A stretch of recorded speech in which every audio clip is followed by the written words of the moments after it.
محمد خاتم الأنبياء والمرسلين وعلى آله وأصحابه أجمعين أما بعد قال الله تعالى في القرآن الكريم وهو أصدق القائلين أعوذ بالله من الشيطان الرجيم بسم الله الرحمن الرحيم قد أفلح من تزكى وذكر اسم ربه فصلى صدق الله العظيم وصدق رسوله النبي حبيب الكريم ونحن على ذلك من الشاهدين والشاكرين والحمد لله رب العالمين. Hadirin wal hadirat rahimakumullah yang dimuliakan oleh Allah Subhanahu wa taala. Wabil khusus yang saya muliakan Ketua Masjid Jami Ar-Rahmah beserta jajarannya. Mudah-mudahan diberikan kesehatan dan umur panjang oleh Allah Subhanahu wa taala sehingga terus bisa untuk memakmurkan masjid ini untuk mendapatkan berkah dari Allah Subhanahu wa taala. Dan juga yang saya hormati para guru, para asatid, para uzaz, para tokoh masyarakat dan tokoh agama. Mari kita doakan guru-guru kita semua. Mudah-mudahan diberikan kesehatan, umur panjang, berkah rezeki. Mudah-mudahan kita semua bisa haji dan umrah. Amin ya rabbal alamin. Hadirin rahimakumullah yang dimuliakan oleh Allah Subhanahu wa taala, kita bersyukur kepada Allah Subhanahu wa taala dengan mengucap alhamdulillah. Sungguh tidak terasa malam ini adalah merupakan malam yang ke-25 di bulan suci Ramadan.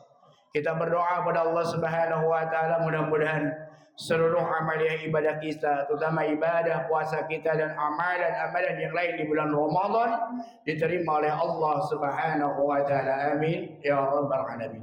Dan juga tidak lupa salawat serta salam semoga tetap tercurah ke hariban junjungan kita, dialah baginda kita Nabi besar Muhammad sallallahu alaihi wasallam.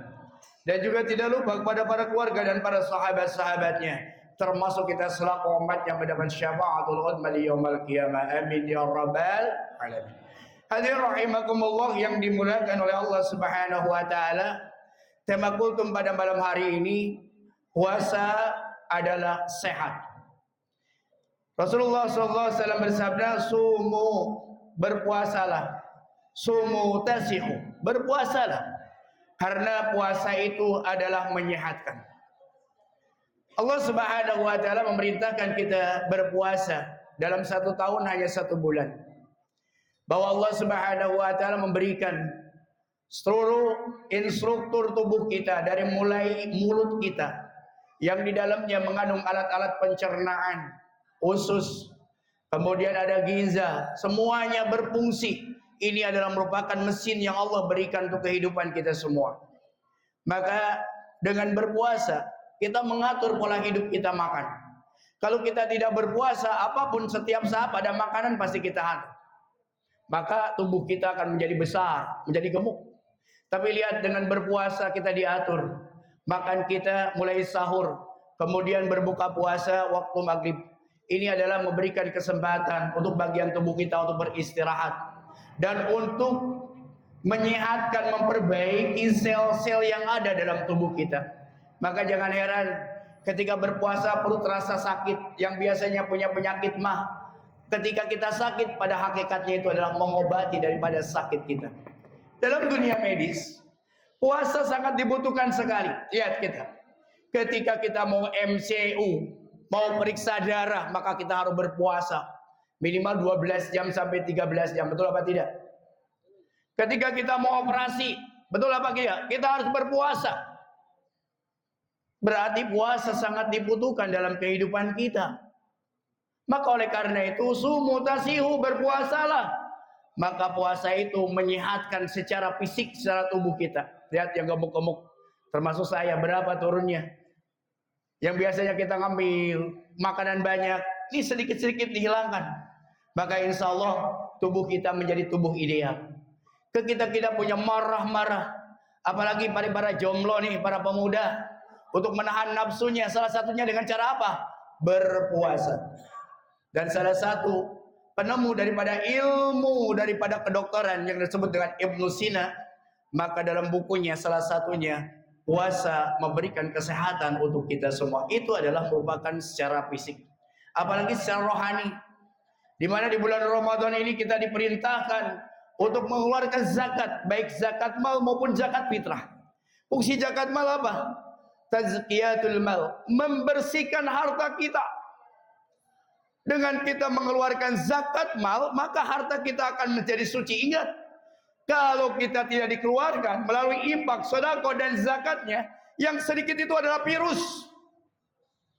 Maka kalau tidak dikeluarkan, maka akan bercampur dengan seluruh harta kita, kemudian dimakan, maka akan menyebabkan dua hal. Idza dakhala al-halal yakhrujul halal. Kalau masuk dalam perut kita yang halal, maka akan mengeluarkan yang halal juga. Makanan yang kita makan, kemudian sari-sari makanannya dialirkan ke seluruh tubuh kita. Insya Allah kalau yang halal masuk ke otak, maka insya Allah akan menjadikan otak kita menjadi encer, anak-anak kita menjadi pintar. Kemudian dialirkan ke seluruh tubuh kita, maka akan menyehatkan kita semua. Tapi sebaliknya, idza dakhala al-haram yakhrujul haram. Apabila masuk dalam perut kita yang haram, bukan sekedar kita mengambil menafkahi yang haram, tapi zakat yang tidak dikeluarkan, infak dan sedekahnya akan bercampur, maka harta itu bisa menjadi haram dan kotor. Maka kalau tidak dikeluarkan masuk yang haram ke dalam tubuh kita, maka keluarnya pun yang haram. Maka jangan salah, ketika anak-anak kita diberikan makan dengan cara yang tidak baik tersebut, masuk ke otak susah ngajinya. Kelas 6 masih abatasa, ikronya pun belum bisa, susah banget gitu ya. Diajak sholatnya susah juga, diajak ke masjid malah lari-larian, bukan sholat itu susah. Itu akibat efek daripada kita, daripada harta yang kita makan, kadang-kadang masuk ke dalam perut kita, kemudian masuk ke dalam otak kita, tidak sedikit menjadi stroke, tidak sedikit menjadi diabetes, kolesterol dan sebagainya. Itu yang mengakibatkan daripada harta kita yang kita makan. Maka dengan membersihkan harta kita, pada hakikatnya bisa menyehatkan kita semua. Begitu juga dengan zakat fitrah. Zakatul fitri tuhratul lishaim. Maka zakat fitrah itu mensucikan daripada orang-orang yang berpuasa. Orang puasa juga dibersihkan. Kita itu baru mampu berpuasa, kita hanya menahan dahaga, haus dan lapar. Mulut kita masih banyak ngomongin orang, mulut kita masih menjelekin kesalahan orang lain, ngadu domba, fitnah, bohong. Mata kita masih jelalatan tangan kita. Maka dengan zakat fitrah mensucikan minal rafasi wal, dari perbuatan lalai, minal lagwi wal rafas, perbuatan lalai yang kita lakukan. Maka segeralah untuk membayarkan zakat fitrah. Kalau kita hidup di BCI, kita mencari makan di BCI, alangkah lebih indahnya. Zakat fitrah itu dikeluarkan dulu di sini. Supaya apa? Supaya saudara-saudara kita, tetangga-tetangga kita, di blok-blok kita merasakan daripada apa yang kita berikan. Jangan nih saya mau zakat fitrah di kampung saja. Saya mau zakat fitrah ke guru kasih zakat fitrah. Guru mah kasih hadiah yang banyak. Zakat fitrah ada berikan pada fuqara dan masakin. Kadang-kadang kita tinggal di BCI, tinggal kita di sini nyari makan di sini, zakat fitrahnya ke sono, kan gak indah.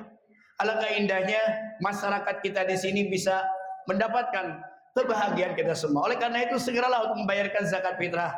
Jangan menunggu nanti malam tahun baru orang-orangnya pada pulang.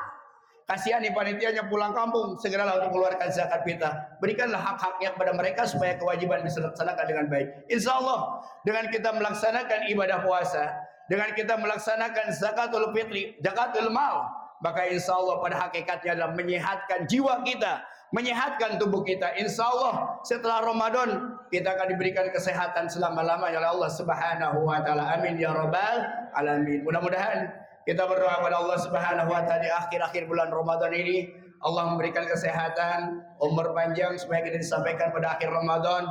Mudah-mudahan kita istiqomah dalam menjalankan ibadah puasa. Inilah orang-orang yang istiqomah.